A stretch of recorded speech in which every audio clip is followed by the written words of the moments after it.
Good evening and salutations, my Days of Our Lives fans. Let's start with Sammy and Lucas.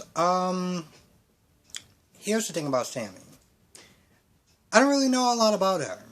And when I heard that quote unquote Hurricane Sammy was coming back, at first I was like really interested and really pumped because I've heard stories about Sammy and how she's literally a hurricane and she's wild and crazy and stuff like that. And then when she came in town, I was like, she's kind of getting on my damn nerves, to be honest. She is going extra. Is this normal? Apparently this was normal for her. But with that being said, I don't really know a lot about Sammy. I just know that the actress does a lot of Hallmark movies and Lifetime movies, and I feel like Hallmark movies and Lifetime movies, well, for me, the stuff that I've seen hasn't been good, so they don't really exactly have a good track record with me. But it is nice seeing her back on the show, and Lucas has also been on the show for a while, so it was a really interesting scene. Her talking about EJ now. I don't know this EJ guy or the backstory or anything like that. Apparently, he got kidnapped, he got pumped full of drugs, and he just has not been the same. And Sammy has been doing her best. Like that, she practically said that was her life mission to get him whole.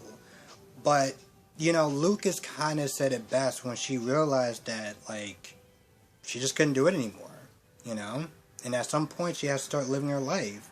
And she doesn't want to feel like she's giving up on him, but, Lucas is like, listen, it's like a person that's drowning, and them simply trying to pull you in, and you pushing them away because it's a survival instinct. And I was like, that could not have been said any better, and I'm pretty sure I probably butchered what he said, but the point is, she's kicking herself because he's upset all the time, and he's in pain, and he doesn't want to sit there and show it, and he's a strong, proud man, and it's just gotten too much for her, Because Lucas is like, alright, so I guess I'll be seeing you around, and Sammy was like, I don't know exactly about that. Maybe I'll hang out in Salem for a while, hang out with Henry and Henry and Allie, and just kind of whatever. So they get to talking, he is being a confidant and just a good friend and just kind of being a support system. They've been through a lot,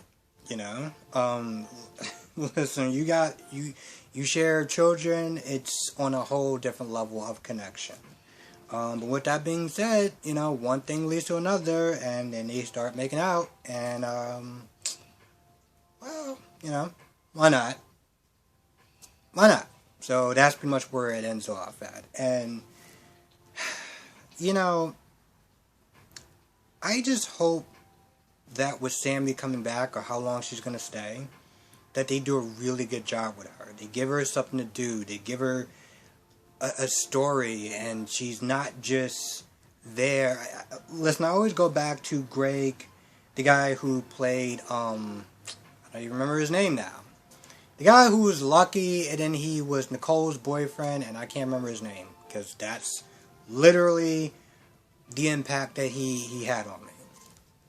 And how Greg was like, he wanted to do more, and they just wouldn't give him anything. He kind of felt like he was a backseat driver, somewhat, in the show.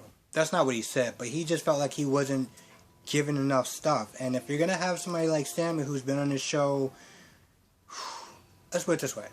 She's been on the show so long that I've seen a scene with her when she was standing next to a payphone, okay? I haven't seen a payphone in years, like a working payphone in years, okay? She's been on that show that long. So with that being said, they better damn well give her something great to do. And, listen, I have my mixed feelings about the character, but she's been on there for a while. Give her something to do. Now, let's go with Rafe and Ava. Pretty much Ava winds up telling Rafe that, the last person, I saw a trip, leaving Charlie's apartment, and I hope he didn't do anything. So with that being said, they go to Kayla's place. Which is odd, because you would think that they would have went to her place, since she said that Trip and Steve was getting the last stuff out of their apartment. So I understand why they didn't just go there first, but whatever. Meanwhile, you got Allie waiting to talk to Trip about, like what really happened. And Allie's with Kayla, and they're talking for a little bit, and Allie apologizes for everything, and Kayla's like, nah, it's cool, whatever, like you didn't know. And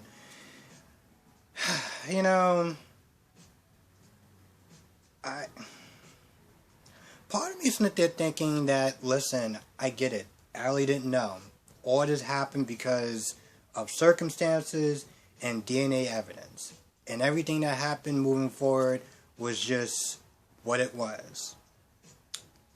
Even Kayla's like, I'm glad that, you and Trip are getting along so well, and that, y'all are good and everything. And I just can't but sit there and help that no one is really, like, mildly upset with her. But then again, I guess they can't really, never mind, they can't really be upset with her about that. I feel like Trip would probably be a little bit like, you nearly shot off my damn joystick, and I didn't actually even do it, but whatever. He's a better person than I am. So they get to talking and stuff like that, and Rafe and Ava come over there. Like, we want to sit there and talk to Trip. Find out what's going on. So they're all there, and they're waiting for Trip. Allie actually texts Trip to kind of give him a heads up to not come to the apartment. Fortunately, it was a little too late. But she did try, so I give her points for that. Now, Steve and Trip are finished packing up and stuff like that, and Steve was like, alright, so, why are you sitting down? The door's that way. You just gotta get up and just go that way. What are you doing? So Trip is like, listen, I gotta sit there and tell you about the night that I, went to Charlie's place. And Steve was like, please tell me you didn't shoot him. Please tell me you didn't shoot him. I don't know what happens next. I don't remember if he actually said he didn't shoot him, but they all wind up getting together. You got Kayla, you got Trip, Steve, Allie, and Rafe there. Now, Rafe wants to know the truth. Rafe wants to know the truth, and at this point, he is so frustrated with everyone lying. At first, Ava is talking to Trip, and Ava's like, well, listen, no, Trip was like, listen, I know that, you had to do what you had to do to protect me, and that's okay, I understand. And Ava's like, yeah, no, I didn't shoot him, but you were the last person there, and I had to sit there and tell him, so, like, what's good? And then Trip is like, he was banging on the door, no one answered, so he left. And at this point, they hug and everything. You think it's a nice, good family moment, and Rafe is like, see, right when they started hugging, Rafe was like, yeah, okay, so we're doing this again. Okay, listen, y'all do realize why you are covering for each other and lying and withholding evidence and not saying anything, that the real killer is just walking around free, just dancing in the wind. And I'm sitting there just running around trying to get information, and you guys are just messing me up. You are giving me a headache. And after he pretty much said what he said, he was like, this is the reason why you can't lie to the police. Even Trip was like, yeah.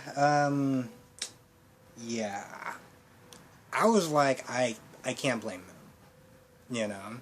I can't blame him for being frustrated. But to be fair, I can't blame any of those people in the room. I can't blame Allie for trying to, cover up for Sammy, and I can't blame Sammy for trying to cover up for Allie. I can't blame Ava not saying anything earlier about Trip, with Charlie, and I can't blame Charlie for not saying anything. I can't blame any of them. So while I understand where Rafe is coming from, Rafe was pretty much just like, listen, the one thing that really stuck to me was that Rafe was like, I could have cleared Sammy and Allie much sooner if they had just told me the truth. I could have probably did the same thing for y'all if y'all just would have told me the truth, but no one's doing that. So, unfortunately, it's just kind of circumstances the way it worked out. You know, it is what it is, but I do understand where Rafe is coming from. Now, the last scene I want to sit there and talk about is Jan Spears. Jan Spears is crazy. Okay? Jan Spears is crazy. And John goes in there to apologize. And Jan is like, yeah, no, that's cool and everything. But see, that doesn't really exactly square us up. So, as long as Isabella, because that's her actual name, as long as she is going to press charges on me, then I'm going to press charges on you. You know, this is after John gives a heartfelt apology. He goes like, alright, well, I tried. And he walks out. Now, Bella and John are arguing because Bella wants to cut a deal and John wants to see her go to jail because, listen, she's a danger to everyone and she needs to go to jail. But with that being said, Bella's like, listen, at the end of the day, I have final say. So it is what it is. And neither side is budging. You know, Bella's not budging, John's not budging. Marlene takes him to the pub. Bella comes back in there, and after Jan says what she says, you know, if you press charges on me, yada yada yada, Bella's like, alright, so here's this paper, since I don't trust you, you don't trust me, and this just says that, well, if you don't press charges on my dad, I don't press charges on you. At first, Jan is like, nope, I want the satisfaction of him going to jail. And Bella's like, okay, cool. So you do realize that this time you're not going to, what do you say, art therapy? I'm pretty sure they said art therapy, and I'm pretty sure that was something that they did on GH. But the point is, Bella's like, listen, it's not going to be all, you know, sunshine and roses. Like, you're going to jail. Like real jail. Not Twitter jail, real jail. It's going to be rough. And she's like, alright, fine. So she walks off, and Jan's like, alright, fine, I'll sign it. And she signs it, and that's pretty much about it. I'm not gonna lie. I feel like they need to do a lot better as far as a villain than Jan Spears, because her only motivation is so... it's so stupid. It's so dumb. Her whole, and then she talks about how she's missing a button. I don't know what the hell that's about, but her whole motivation is to try to get back Sean. A guy that she knew in high school. She had a crush on him in high school. It's literally 20-something years. And she's still holding on to that crush. Has she seen, like, the rest of the male species? Because I don't really understand. And it's not like she is ugly or anything like that. I mean, yeah, she's crazy and, you know, whatever. But she's not ugly. She can find another man. But, you know, the fact that she's so fixated on this one guy, it's just like... It's kind of just a one-trick pony. It's like, can you actually give me some good villains? Like, I feel like the 90s had such great villains that we get into it now and it's like, alright, this is going to be classic for soap opera, but we're just going to have this one crazy girl obsessed with this guy that she's been knowing for like 20, 30-something years, and, you know, like, now she's trying to kill her, or she's trying to hold her hostage, and she's super obsessed. I just... this is so dumb. Like, can we have another villain? Someone that's not going to sit there and... You know what? I'm just not going to go there. Point is, she's a really weak and tired villain. Now, on the other side of town, we got John and we got Marlena. And they're arguing back and forth. And John is like, listen, I'm going to go to prison anyway, in case I shot, you know, Charlie. And Marlena's like, listen, we're not going to have this discussion because... You don't even know. All you remember is hearing a gunshot. That's it. And honestly, to tell you the truth, at that point, they just kind of go back and forth. And the scene doesn't really go anywhere, because it's like, John is being stubborn, and Marlene is just like, okay, sure, we're doing this tonight. And that's pretty much where it ends. Why is this getting much more louder? I don't understand this. And then towards the end, the last scene is just pretty much Rafe just being really upset with the fact that everyone kept lying. And, yeah, at one point Ava was like, you know, let's not just leave to go to a hotel. I'm like, with what money? Like, what money? And Rafe was like, no, just stay here, whatever, just get some sleep. Well, that's not what he says. But he's like, I'm just going to just be working on the evidence because clearly I cannot trust people because they are a bunch of liars. But I get his frustration. I can see it from his point of view. And that's pretty much about it. Yeah, that's pretty much about it. So, with that being said, I think that's actually going to do it. If I missed anything, please write in the comment section below. I think there was some quick scenes with Allie and Trip just kind of walking each other out, and I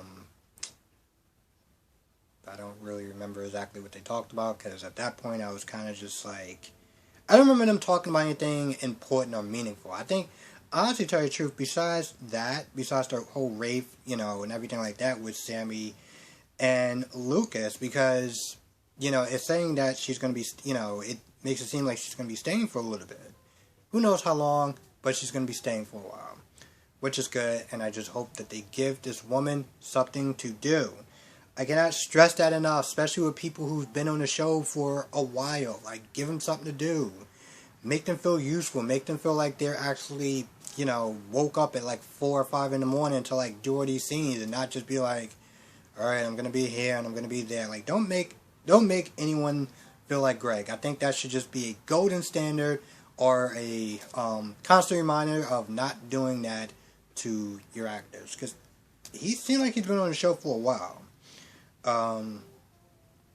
Hell, I remember when he actually left GH. And I think right after, he probably went on Days. And he's been on there for a while. And I guess he was happy for a while, because he didn't just leave right away. But now that he's left, and the way he's left, it makes things a little just weird as far as like Nicole and then what she's going to be doing with Rafe, and like just I don't know what the hell they're doing. Anyway, with that being said, I'm going to go. I want to thank everyone for watching. Let me know what your comments, let me know what your thoughts are in the comment section below. Thank you for watching. I'm pretty sure I've just said that. Be safe, everyone. I will catch you in the next video.